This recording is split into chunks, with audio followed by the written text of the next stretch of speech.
ঢাকা ১৭ আসনের ভাসানটেকের বিআরপি কলোনিতে ৩৫০টি অসহায় ও দুস্থ পরিবারের মাঝে নিত্য প্রয়োজনীয় খাদ্য সামগ্রী বিতরণ করা হয়েছে।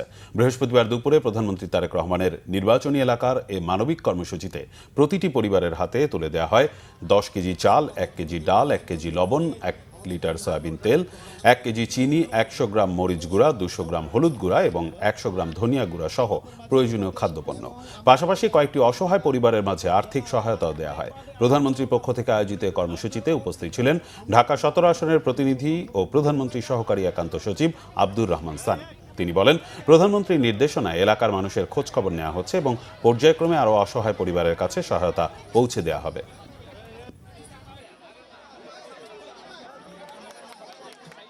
অত্র এলাকার যে পানির যে জলাবদ্ধতার জন্য নিরসনের জন্য আমরা অলরেডি আমাদের একটা প্রকল্প পাস হয়ে গিয়েছে যে আপনাদের যে এখানে যে লেকটা আছে এই লেকটা পরিষ্কার পরিচ্ছন্ন করা এবং পানিটা যাতে বের হয়ে যেতে পারে।